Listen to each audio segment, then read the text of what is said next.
আসসালামু আলাইকুম, welcome back to my channel learn with ছেলে। আজকে আমি তোমাদেরকে সপ্তম শ্রেণীর অনুশীলনী 6.2 এর 14 নম্বর অঙ্কটা করে দেখাবো। তো এই 14 নম্বর অঙ্কতে আমাদের বলা হয়েছে বিয়োগ করো। মূলত আমরা ভগ্নাংশের অধ্যায়ের অঙ্কগুলা করতেছি, আর ভগ্নাংশের যোগ অথবা বিয়োগের ক্ষেত্রে নিয়মগুলো একই রকম হয়।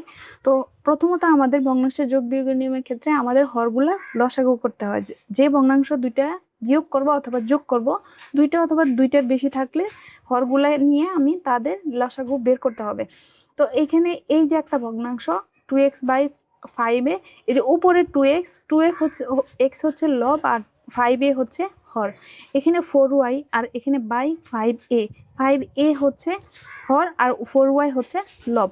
তো এই যে এই প্রথম ভগ্নাংশের হর কিন্তু 5a এবং দ্বিতীয় ভগ্নাংশের হরও 5a, অর্থাৎ দুইটার কিন্তু হর একই রকম। হর একই রকম হলে আমাদের লসাগু সেমই আসে, অর্থাৎ 5a, কারণ লসাগু করতে গেলে দুইটা রাশি উৎপাদকগুলার থেকে কমনের একটা নিতে হয় আর আনকমনের সবগুলো নিতে হয়। আর এখানে দুইটার ভিতরে কমন আছে 5a, তো দুইটার থেকে একটা নিতে হয় লসাগুর ক্ষেত্রে।